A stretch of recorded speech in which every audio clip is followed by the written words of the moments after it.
Hey, are you still awake? I hope today wasn't one of those days that seemed determined to stretch itself far beyond its proper length. Maybe work refused to end. Maybe your mind has been replaying conversations it really should have let go hours ago. Or maybe sleep simply decided to play its favorite game of staying just out of reach. If that's the case, then you've arrived at exactly the right place. Let your shoulders sink just a little lower. Unclench your jaw.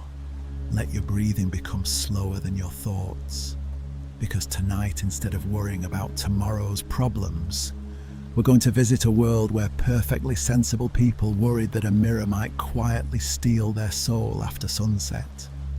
And strangely enough, once you understand why they believed it, the idea becomes just a little less ridiculous than it first sounds. The first thing to understand is that medieval people did not experience mirrors the way we do. That is probably the single greatest obstacle standing between the modern imagination and theirs. Today, mirrors are so common that they have become practically invisible.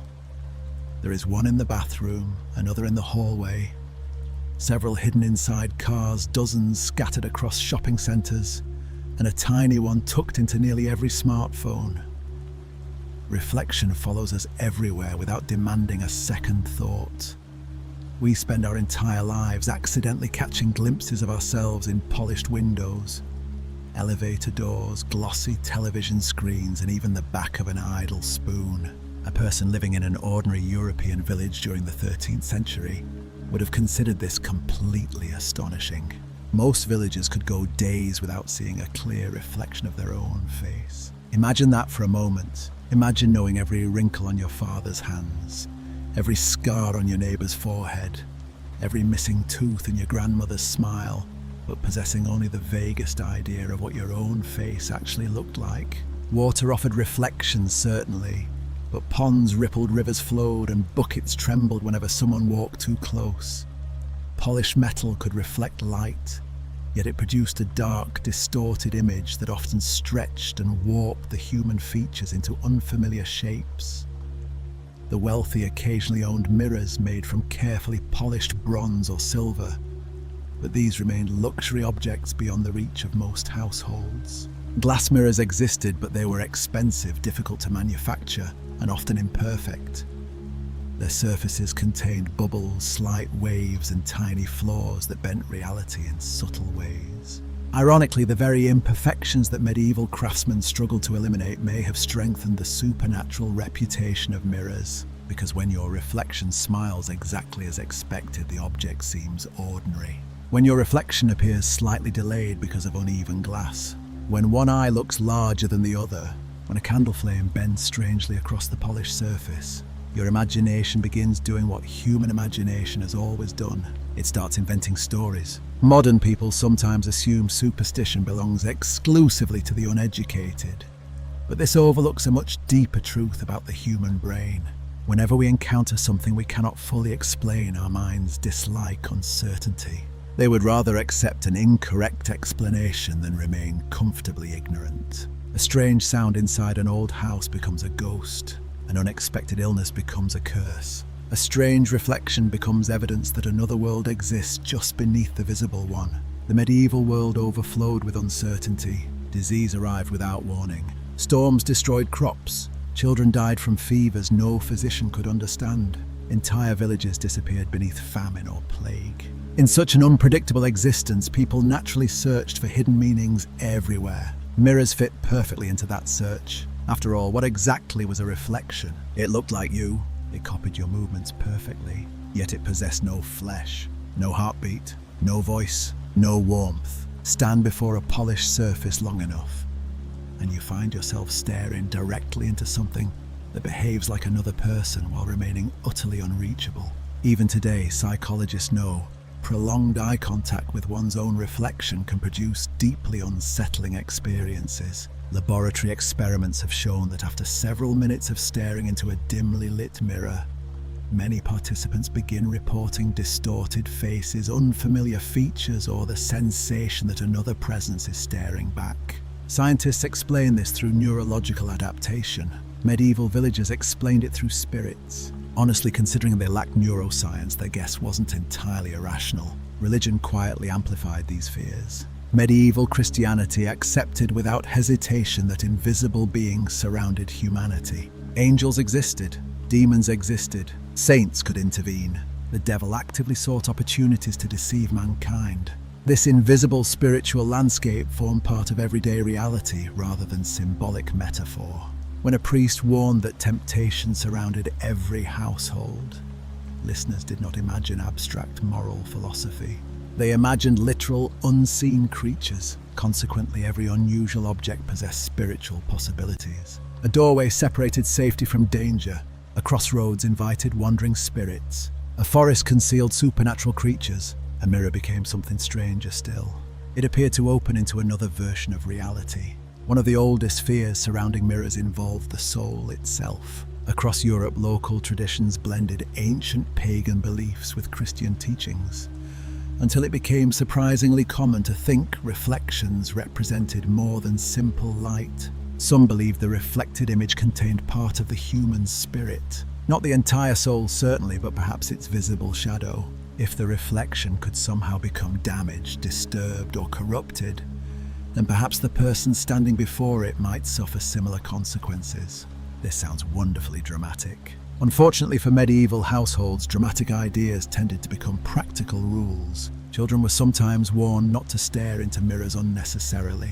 Parents discouraged playing games involving reflections after dark. Elderly storytellers repeated tales of people who had looked too long into polished glass and never behaved quite the same afterward. Notice how familiar this pattern feels. Modern parents warned children not to sit too close to televisions. Earlier generations insisted swallowing chewing gum caused 7 years of digestive disaster. Every age invents alarming stories to regulate behavior. The medieval version simply happened to involve invisible souls instead of damaged eyesight. Night transformed these ordinary concerns into something far more unsettling. Daylight belonged to God. Darkness belonged to uncertainty. As evening descended, the medieval landscape changed in ways modern cities rarely experience. Artificial lighting barely existed beyond candles, rush lamps, or small fireplaces. Outside roads disappeared into complete blackness.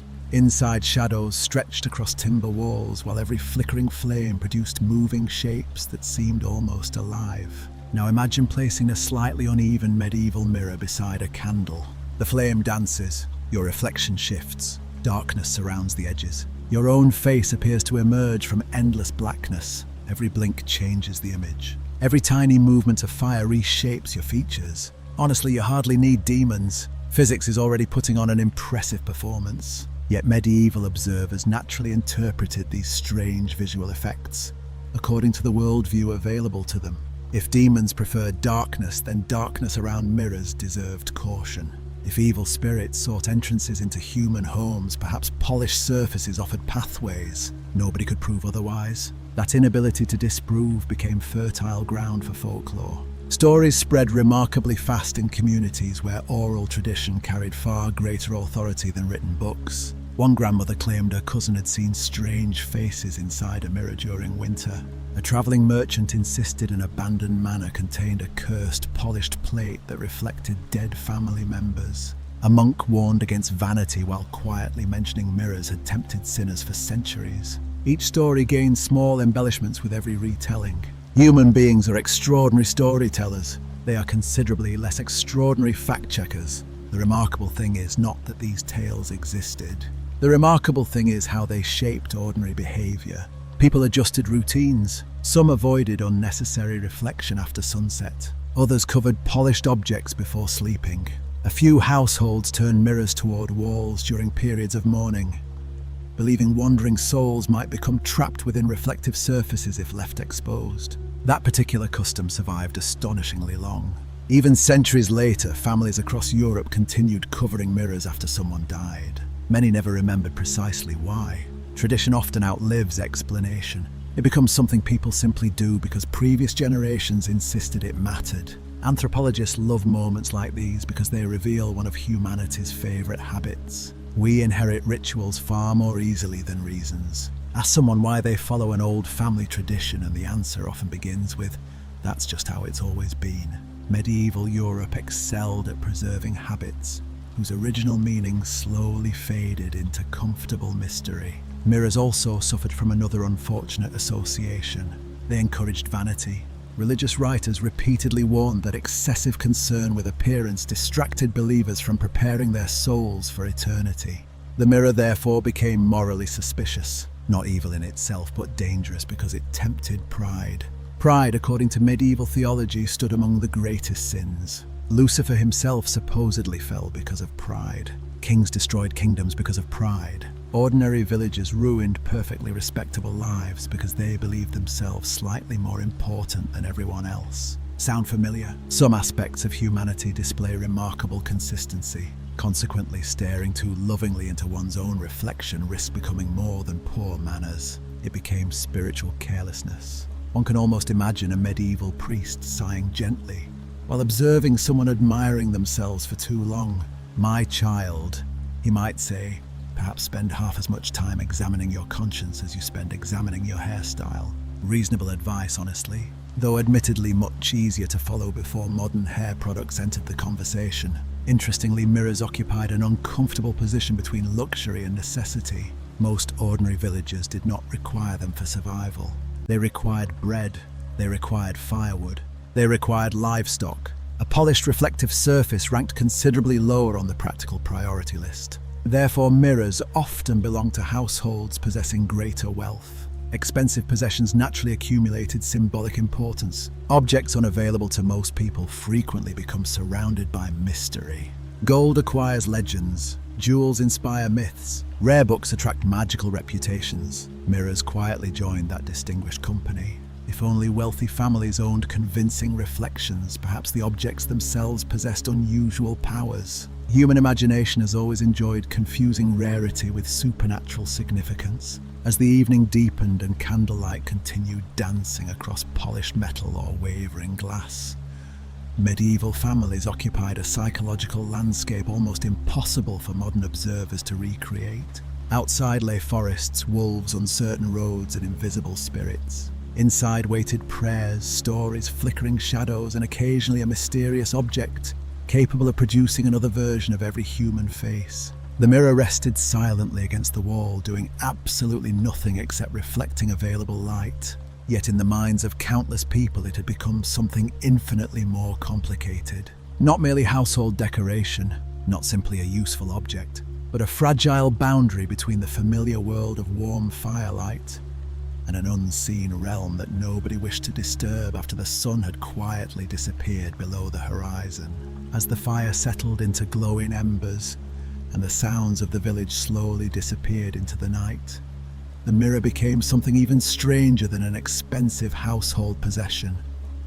It became a question, a silent, polished question sitting against the wall, asking something no medieval villager could fully answer. If that face in the reflection looked exactly like you moved, exactly when you moved, and vanished the instant you walked away, what exactly was it? Was it merely light playing tricks?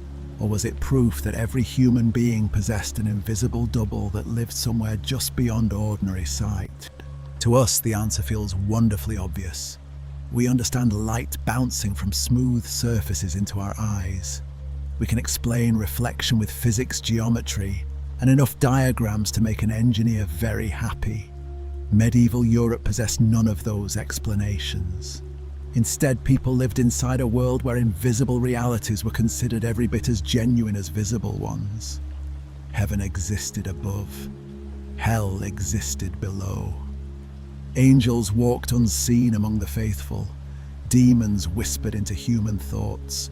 Saints performed miracles. Relics carried sacred power. If so many invisible things already surrounded everyday life, believing that a mirror concealed mysteries did not require an especially dramatic leap. In fact, from their perspective, it may have been the most logical conclusion available. After all, mirrors behaved unlike anything else inside the house. A wooden table remained a wooden table. A loaf of bread remained a loaf of bread. Even a candle, unpredictable as it seemed, always burned according to familiar habits. But a mirror produced another person. Not eventually, instantly. Stand before it and someone appeared. Step away and they disappeared without leaving footprints. Wave a hand and another hand answered. Smile and another smile returned. If someone had described such an object without showing it, most people would probably assume they were talking about magic rather than furniture. This fascination with doubles stretches far deeper than medieval Europe. Human beings across countless civilizations developed myths about reflections, shadows, twins, and invisible counterparts. Ancient Egyptians believed aspects of the soul could exist separately from the physical body. Greek myths spoke of spirits and echoes that mimicked human presence. Celtic folklore often imagined parallel worlds existing just beyond ordinary perception. Germanic legends warned of mysterious doubles whose appearance foretold death or disaster. None of these traditions emerged because people were unusually gullible. They emerged because the human brain finds doubles profoundly unsettling. Psychologists today have a term called the uncanny valley. It describes our discomfort when something looks almost perfectly human but not quite. A wax figure, a realistic doll, a computer-generated face that feels slightly off. Medieval mirrors with their uneven, polished surfaces and imperfect reflections accidentally created this unsettling effect centuries before anyone could explain why it happened. Imagine looking into a polished sheet of silver. Your face appears darker than expected. The image bends slightly near the edges. Your eyes seem unusually deep. Your expression changes as the candle flickers. For one brief second, your reflection does not quite look like you. That tiny difference is all the human imagination requires. Now add exhaustion. Most medieval people worked astonishingly hard. Farmers rose before dawn. Women spent endless hours grinding grain, preparing food, spinning wool, carrying water, tending gardens, and caring for children. Craftsmen labored until fading daylight forced them indoors. By evening, nearly everyone was physically exhausted. Modern sleep researchers know fatigue changes perception. People become more likely to mistake shadows for figures. Ordinary sounds seem unusually significant. The brain fills missing information with assumptions. Anyone who has wandered through their house at 3 a.m. knows exactly what this feels like. A pile of clothes suddenly resembles a lurking stranger. A chair briefly transforms into someone standing in the corner. Then someone turns on a light and the terrifying monster quietly returns to being yesterday's laundry. The medieval household rarely enjoyed the luxury of bright light. Instead, darkness remained partially illuminated. Candles revealed only fragments of rooms. Corners disappeared, ceilings vanished. Smoke drifted lazily across rafters. Every object seemed only half visible. The mirror reflected all of this uncertainty back toward its observer. Naturally, people began assigning spiritual explanations. One widespread belief suggested that mirrors could reveal beings invisible to ordinary sight. Not because the mirror created spirits, but because polished surfaces somehow stripped away the disguise, separating the human world from the supernatural one. A person might glance into a mirror and notice someone standing behind them. They turn. Nobody is there. They look again. The figure has disappeared. Today we recognize how reflections, shifting light, and peripheral vision easily produce such experiences. The medieval explanation involved wandering spirits. Honestly, if you've ever mistaken your own reflection in a dark window and briefly frightened yourself, congratulations. You have accidentally shared an emotional experience with someone who lived 800 years ago. The difference is that you probably laughed afterward. They probably recited a prayer. Prayer occupied a central role in managing these fears. The Middle Ages did not separate religion from daily routine the way modern society often does. Prayer was not reserved exclusively for churches. It accompanied journeys, meals, illnesses, storms, childbirth, harvests, and bedtime. Evening prayers carried a particular importance. Night represented vulnerability. Families gathered before sleeping to ask for divine protection. Because sleep itself resembled a temporary surrender, you closed your eyes, lost awareness, entered dreams nobody fully understood. From medieval thinking, this vulnerable condition naturally required spiritual safeguarding. A suspicious mirror sitting nearby did nothing to improve anyone's peace of mind. Dreams themselves added another layer of mystery. Many believed dreams could contain messages from God, warnings about future events, temptations from demons, or visits from restless souls. If dreams already connected sleepers with invisible realities, then a reflective object standing beside the bed seemed capable of participating in those mysterious exchanges. It becomes surprisingly easy to imagine why someone might cover such an object before going to sleep.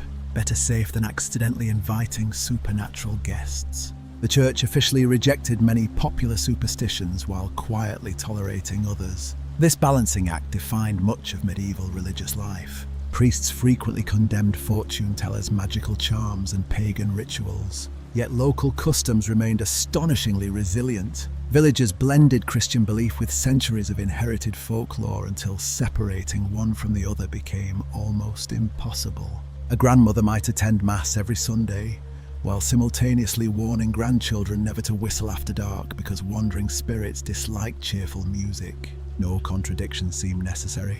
Humans have always demonstrated remarkable talent for believing several incompatible things simultaneously. Some religious writers even used mirrors symbolically.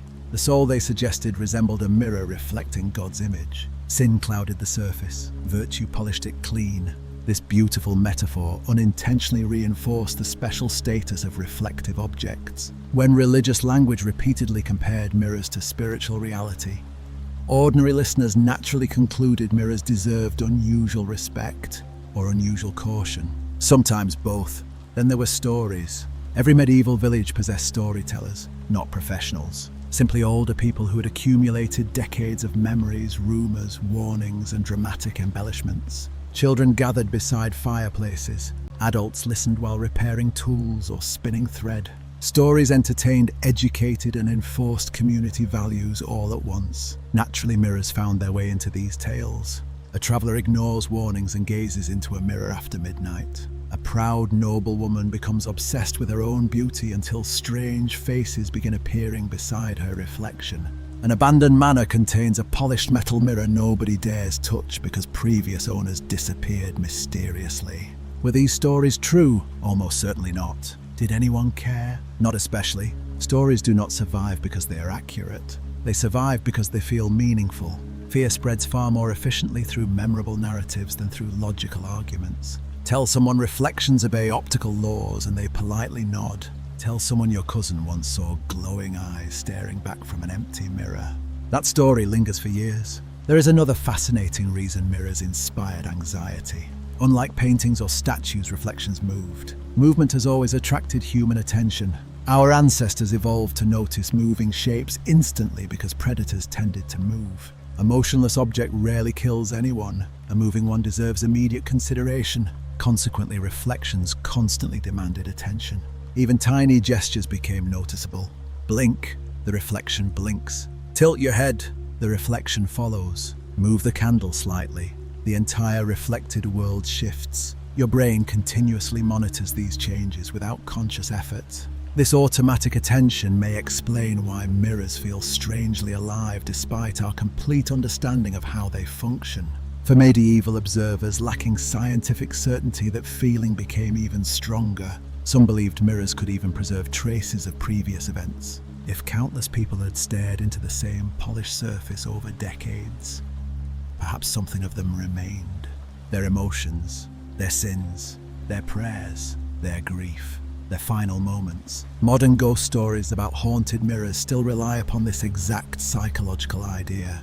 The object remembers. Whether inside a medieval cottage or a 21st century horror film, humans remain oddly attracted to the possibility that ordinary objects quietly accumulate invisible histories. By now, the tiny mirror hanging inside a prosperous medieval household had become far more than polished metal or early glass. It represented identity, memory, vanity, spiritual uncertainty, invisible danger, religious symbolism, family tradition, scientific mystery, and above all, the persistent human desire to explain experiences that felt profoundly real, but resisted simple explanation.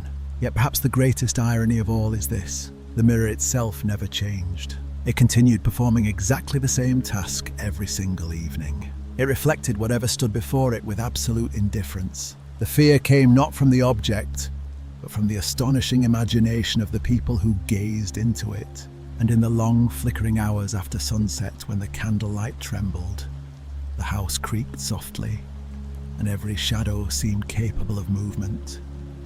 Imagination was often the most powerful force inside the entire medieval home. As those quiet fears settled into everyday life, mirrors gradually became woven into a surprisingly large number of household customs. Very few medieval people would have claimed they spent every evening trembling before a polished piece of metal. Life was far too busy for constant terror. Crops needed tending, bread needed baking. Children needed chasing away from chickens, and someone always seemed to be repairing a roof that had once again decided it preferred the ground.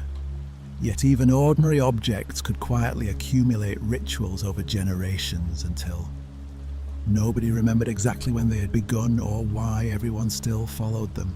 This is one of history's favorite tricks. A practical habit slowly becomes a family tradition.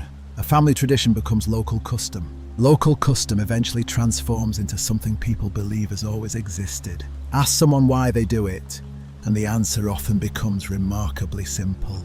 Because that's how it's always been. That sentence has probably preserved more superstitions than any demon ever managed. One fascinating example involved covering reflective surfaces after a death. Although the better documented versions of this custom appear more clearly in later centuries, its roots likely stretch much further back through medieval Europe and older folk beliefs. The reasoning varied from place to place. Some believed the newly departed soul might become trapped inside a mirror instead of continuing its journey. Others feared wandering spirits could use reflections as doorways into the house, while the family remained emotionally vulnerable. A few suggested the grieving should not become distracted by their own appearance during mourning. Notice how practical and supernatural explanations comfortably live together. Perhaps someone originally covered mirrors simply because funerals filled houses with visitors and furniture needed rearranging. Perhaps polished surfaces reflected candlelight awkwardly during night vigils. Perhaps children found reflections unsettling beside the body of someone they had known only yesterday as alive. Eventually, practical convenience and supernatural explanation became impossible to separate. History loves partnerships like that. Religion and practicality, fear and common sense, coincidence and certainty. The medieval mind rarely insisted these ideas compete with each other. Instead, they happily shared the same room. The relationship between mirrors and vanity also deserves a closer look, because medieval Christianity viewed excessive pride with deep suspicion. Pride stood among the deadliest sins precisely because it seemed capable of quietly infecting every other virtue. A person who became too enchanted with their own appearance risked forgetting humility, charity, gratitude, and dependence upon God. Now place a rare, expensive mirror inside that moral landscape. It suddenly became much more than an object. It became temptation. Clergy occasionally warned against spending excessive time admiring one's appearance. This did not mean ordinary cleanliness or respectable grooming were condemned. Medieval society certainly appreciated neat clothing, carefully braided hair, and presentable appearances appropriate to one's station. The danger lay in obsession. If someone lingered too long before a mirror, neighbors might begin wondering whether they admired themselves more than they admired God. Of course, human beings have always enjoyed looking at themselves. Roman writers joked about vanity. Greek philosophers complained about vanity. Modern smartphones have somehow convinced billions of people to voluntarily carry tiny mirrors that occasionally send photographs to complete strangers on the internet. Perhaps medieval moralists would feel oddly vindicated. They might simply sigh and remark, "See, we warned you." Women in particular occupied a complicated position within these ideas. Medieval literature often portrayed feminine beauty as both admirable and dangerous. Beautiful women inspired poetry, courtly romance, artistic devotion, and endless warnings about pride, temptation, and moral weakness. That contradiction shaped attitudes toward mirrors. A noble woman might receive a beautifully crafted mirror as a luxurious gift, symbolizing refinement and status. The very same woman might also hear sermons cautioning against spending too much time using it. Imagine receiving an expensive birthday present accompanied by instructions explaining why enjoying it too much could threaten your immortal soul. Medieval life contained no shortage of such delightful contradictions. Men escaped neither.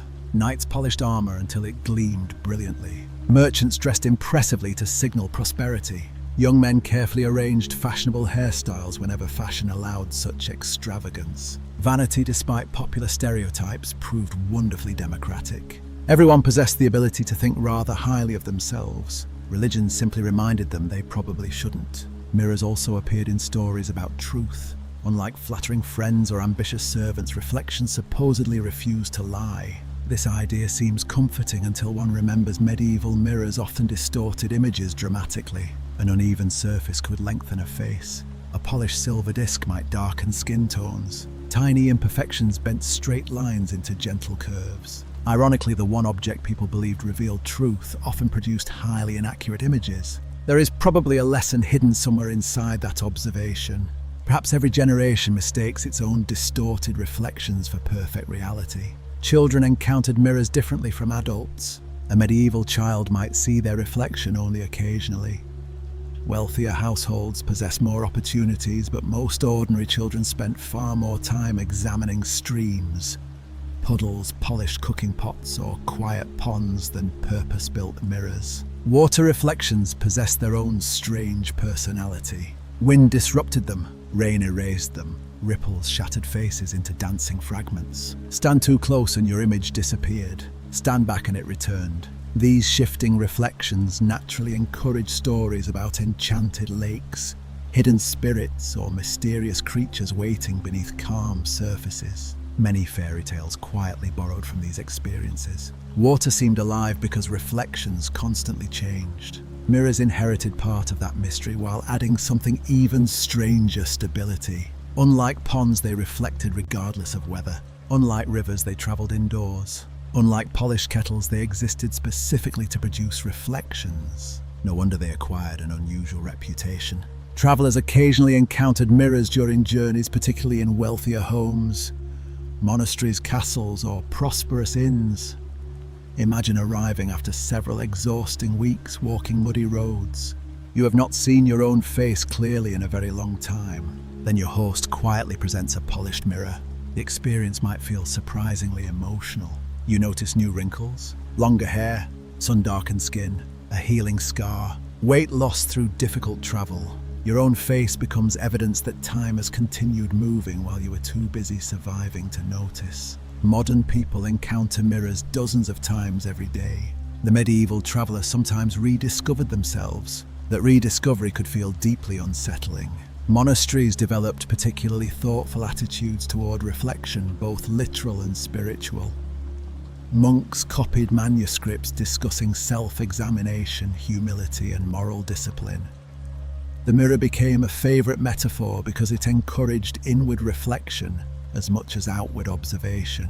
Look carefully at your face. Now look more carefully at your soul. One eventually ages, the other determines eternity. Simple imagery, powerful message. This symbolic language gradually filtered into wider medieval culture through sermons, devotional writings, stained glass windows, and conversations. Even villagers unable to read encountered these ideas repeatedly. Over generations, mirrors accumulated spiritual significance almost accidentally. Another surprisingly practical issue involved cost. Good mirrors remained expensive. Glass production required considerable skill.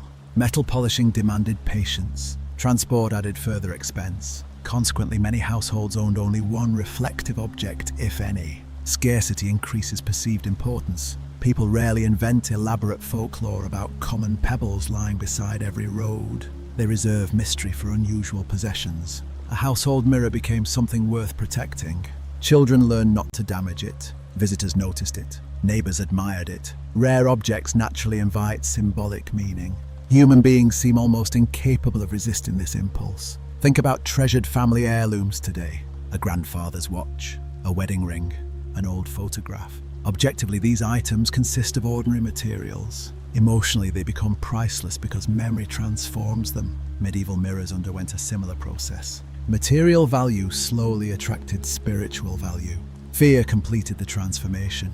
There were even concerns that mirrors encouraged deception. Actors, performers, and entertainers occasionally used costumes or disguises. Mirrors assisted these transformations. Religious critics sometimes viewed disguise itself with suspicion, especially if it promoted dishonesty or vanity. If someone could use a mirror to become someone else, where exactly did harmless preparation end and dangerous deception begin? These questions rarely received universal answers. Instead, they floated quietly through medieval conversations, sermons, and family advice. The uncertainty itself became part of everyday life. Perhaps the greatest influence of all came from simple human psychology. Imagine living where scientific explanations remain unavailable. Every unusual coincidence demands interpretation. You glance into a mirror. Moments later, terrible news arrives. Coincidence? Certainly. Memorable? Absolutely. The brain immediately links unrelated events. The next time someone remembers that story, the sequence grows stronger. Soon the tale becomes evidence. Another family hears it, then another. Eventually, someone confidently announces mirrors sometimes warn people before tragedy. No malicious conspiracy required. Only ordinary human memory doing what it has always done, finding patterns whether or not patterns actually exist. Modern psychology demonstrates this tendency constantly. People remember astonishing coincidences while forgetting millions of ordinary days when absolutely nothing unusual happened. The medieval villager possessed the same remarkable brain, only the explanations differed. So evening after evening across thousands of villages scattered throughout Europe, mirrors remained strangely quiet witnesses to human imagination. They reflected laughter during weddings, tears during funerals, exhaustion after harvest, joy at newborn children, fear during storms, hope before pilgrimages, pride before festivals, prayer before sleep. The mirror itself remained perfectly silent. Everything else, the soul's demons, blessings, curses, prophecies, warnings, and invisible mysteries emerged from the endlessly creative mind staring back into its polished surface. And perhaps that is precisely why mirrors became so unforgettable, because every person who looked into one brought their own invisible world with them. As centuries passed, something rather curious happened. The mirror itself changed far more slowly than the stories surrounding it. Craftsmen gradually learned to make smoother glass. Metal polishing improved. Wealth slowly placed reflective objects into more homes than ever before. Yet even as the physical object became more familiar, the invisible weight people placed upon it remained surprisingly stubborn. It turns out that once an ordinary household item acquires a reputation for mystery, it is remarkably difficult to persuade human beings that it is simply furniture. History is wonderfully patient in this way. Superstitions rarely disappear all at once. They simply become quieter. One generation genuinely believes them. The next follows them just in case. The third laughs about them while secretly continuing the habit. By the fourth generation, nobody remembers why they are still doing it. Medieval beliefs about mirrors followed exactly this slow, comfortable path. Even educated people sometimes found themselves behaving cautiously around reflective surfaces, despite understanding more about the physical world than their grandparents ever had. This is one of the most charming contradictions in human history. Knowledge expands, yet instinct often lingers behind. Anyone who has ever hurried past a dark mirror late at night without making eye contact knows exactly what I mean. Logically, nothing is there. Emotionally, well, perhaps tomorrow morning is a better time to admire your reflection. One reason these feelings survived involves the simple experience of seeing oneself age. Medieval people rarely had opportunities to observe gradual changes in their own appearance. Without daily mirrors, the passage of time often revealed itself suddenly. Imagine working through several long seasons. The harvest comes and goes. Winter arrives. Spring follows. One afternoon you catch a clear reflection in polished metal. Your beard has become streaked with grey. Lines now surround your eyes. Your shoulders look slightly different. Your face belongs unmistakably to someone older. The mirror has not changed. You have. That realization carries extraordinary emotional weight. Modern people experience tiny adjustments every day because reflections surround us constantly. Bathroom mirrors, shop windows, car mirrors, phone cameras, computer screens. Change arrives so gradually that it almost disappears. The medieval villager often encountered change in larger, more startling moments. The mirror became a messenger of time itself. No wonder it inspired such complicated feelings. Children, meanwhile, inherited these attitudes almost effortlessly. Nobody needed to sit them down for a formal lecture entitled Proper Mirror Anxiety and Introduction. Instead, they watched adults. A grandmother quietly covered the polished metal before a funeral. A father glanced away from the mirror after extinguishing the final candle. An older sister crossed herself after telling a frightening story about wandering spirits. Children absorb habits with astonishing efficiency. Long before they understood theology or folklore, they understood behavior. If everyone treated mirrors with a certain careful respect, then mirrors must deserve careful respect. The lesson required no explanation, only repetition. This pattern appears throughout medieval life. People learned farming by watching, cooking by watching, prayer by watching, superstition by watching. Culture rarely announces itself. It simply becomes ordinary. Medieval storytellers further strengthen these beliefs by attaching mirrors to moments of moral decision. In many tales, the mirror did not create evil. Instead, it revealed something already hidden inside the person standing before it. The cruel saw frightening faces. The proud saw exaggerated beauty. The guilty imagined accusing eyes. The faithful sometimes received reassurance. Whether these stories emerged from religious symbolism or psychological observation hardly matters. They reflected something deeply human. People often see exactly what they expect to see. A frightened mind discovers frightening signs. A hopeful mind notices hopeful ones. The polished surface becomes less important than the imagination standing before it. That may be the oldest magic mirrors have ever possessed. By the late Middle Ages, towns had grown larger, trade routes expanded, and craftsmen became increasingly skilled. Venetian glassmakers would eventually transform mirror production into something approaching an art form. Better mirrors slowly entered wealthy households. Reflections became brighter, clearer, and more accurate. Curiously, clearer reflections did not completely erase older fears. Instead, they sometimes intensified them. After all, if an imperfect reflection already looked mysterious, imagine confronting an image so precise that it almost seemed like another living person. There is a peculiar moment every child experiences upon first recognizing themselves in a mirror. Scientists call it self-recognition. Psychologists celebrate it as an important stage of development. Medieval observers lack those scientific terms. Instead, they witness something astonishing. A tiny child suddenly realized the person inside the polished surface was somehow them. No visible thread connected body and reflection. No obvious explanation appeared. Recognition simply happened. Even today, that realization feels quietly miraculous if one stops long enough to think about it. The church continued walking a careful path between rejecting superstition and appreciating symbolism.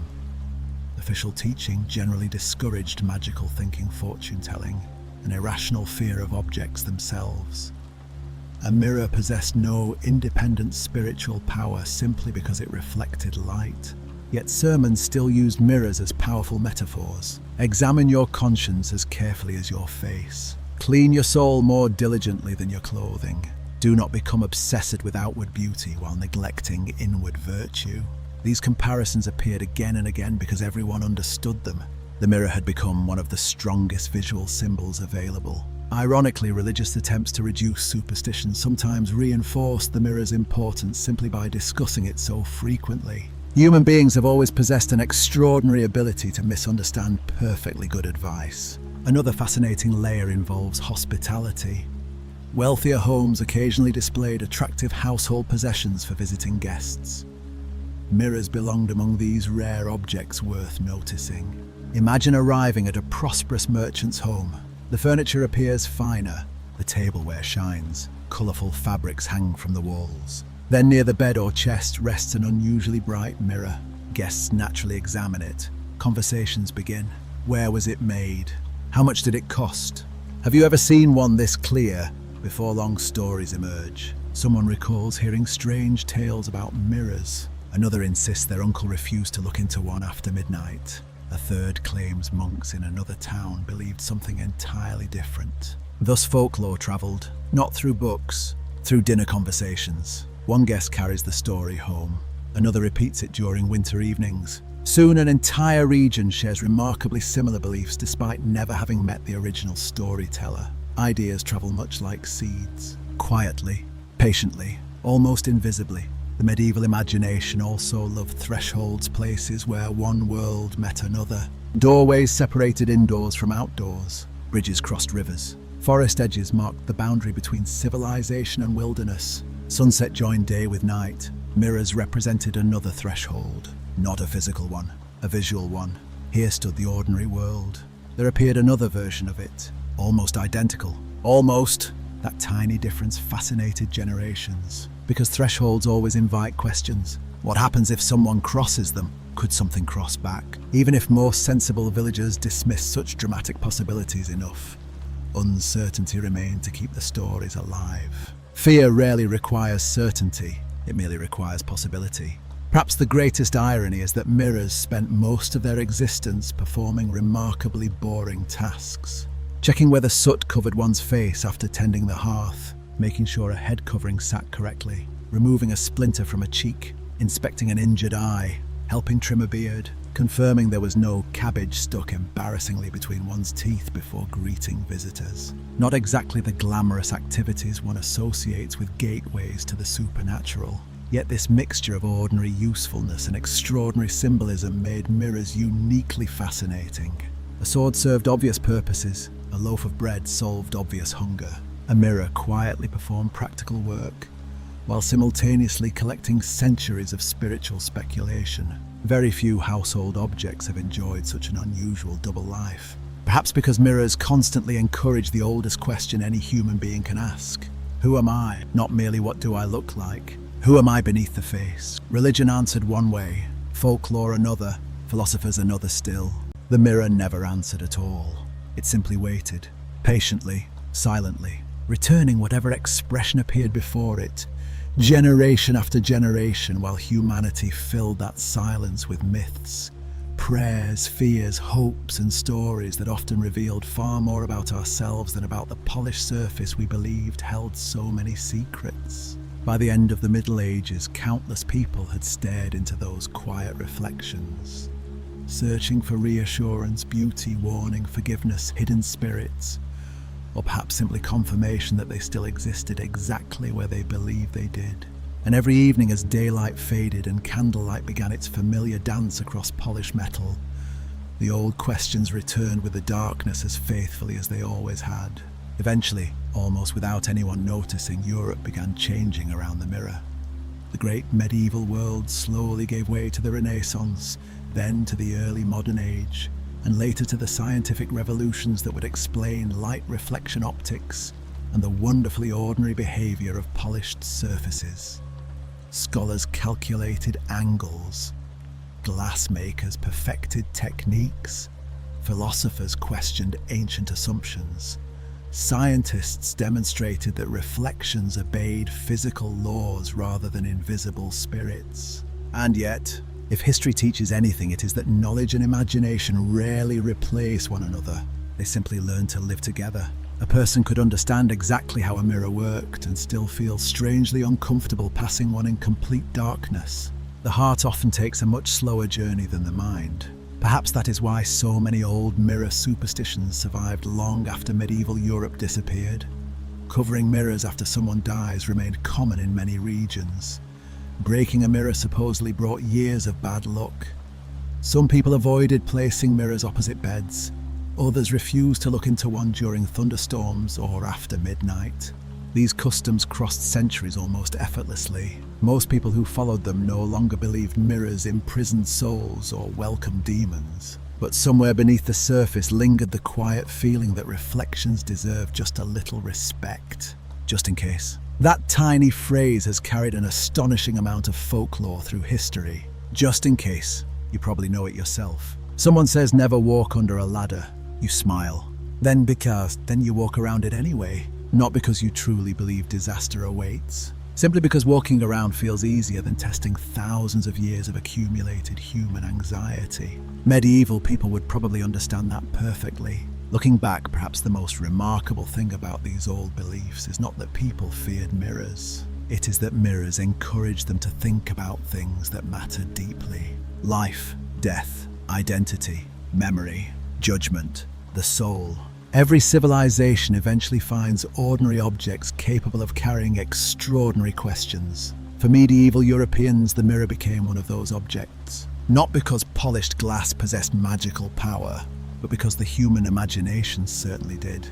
A frightened traveller staring into dim candlelight rarely saw only their own face. They also saw every story they had ever heard, every sermon, every grandmother's warning, every whispered tale exchanged beside winter fires, every unexplained coincidence carefully preserved by memory. The reflection never arrived alone. It always brought an invisible audience. Demons if one expected demons, angels if one hoped for angels, judgment if one carried guilt, comfort if one carried faith. The polished surface merely reflected whatever approached it. Human beings supplied everything else. There is something surprisingly comforting hidden inside that realization. Throughout this entire journey across medieval Europe, we have met countless ordinary people trying to understand an uncertain world with the tools available to them. They did not possess electricity. They had no understanding of bacteria, no psychology textbooks, no neuroscience, no modern physics explaining exactly why polished surfaces behave as they do. Yet they still ask the same questions we ask today. What happens after death? Can appearances deceive us? Why do certain places feel unsettling? Why does darkness awaken fears that daylight quietly dismisses? How much of reality exists beyond what we can see? Those questions remain wonderfully human. Only the answers change. And perhaps that is why these stories still feel strangely familiar. Because beneath the medieval clothing, beneath the candle smoke, beneath the monasteries, wooden cottages and village lanes lived people astonishingly similar to us. People who laughed, people who worried, people who loved, people who mourned, people who occasionally frightened themselves with stories they secretly suspected might not be true. And people who sometimes stared into their own reflections, wondering who exactly stared back. History has a gentle way of humbling us. We often imagine ourselves standing at the very peak of human understanding, looking down upon our ancestors with affectionate amusement. Then one evening the house becomes unusually quiet. A dark hallway stretches toward an unlit room. A mirror catches just enough moonlight to reveal a motionless reflection. For the briefest instant, our imagination quietly outruns our reason. We know perfectly well nothing supernatural waits there. Yet some ancient corner of the mind whispers anyway. Perhaps that whisper has traveled farther than any kingdom, farther than any empire, farther even than the Middle Ages themselves. It may belong to something much older. The wonderfully creative human instinct to search for meaning inside shadows, reflections, silence, and the unknown. And the PR soul. The medieval world eventually disappeared. Castles crumbled, village customs faded, old dialects vanished. The craftsmen who patiently polished tiny mirrors turned to dust centuries ago. The priests who warned against vanity fell silent. The storytellers who frightened children beside crackling hearths finished their final tales long before any of us were born. Even the polished mirrors themselves tarnished, cracked, melted, or disappeared into forgotten soil. Time proved stronger than every superstition, stronger than every fear, stronger than every certainty. And yet their quiet questions still drift gently across history, waiting for curious minds willing to listen.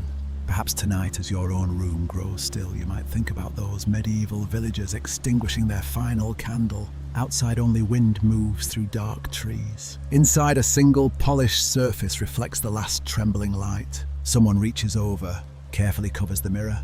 Not because they know with certainty that spirits wander after sunset, but because generations before them believed it wise. Then they climb beneath warm blankets. The room grows darker. The stories remain. Eventually sleep arrives, and somewhere deep beneath centuries of changing ideas, changing beliefs, changing civilizations, and changing worlds, the old fears dissolve just as every fear eventually does. Into memory, into history, into quiet. So if your own thoughts have been racing tonight, if the day has felt just a little too loud, perhaps you can leave them where countless generations have left theirs. Outside tomorrow, far beyond tonight, like the medieval villagers who finally let the fire burn low, accepted that some mysteries would remain mysteries until morning, and allowed the darkness to become not an enemy, but simply another peaceful part of the night. Sleep well, my friend. Tomorrow will bring its own light, and the mirror waiting in the morning will show only what it always has: another ordinary day, another familiar face, and another quiet reminder that despite all the strange stories humanity has told itself, across the centuries, dawn has always arrived in the end.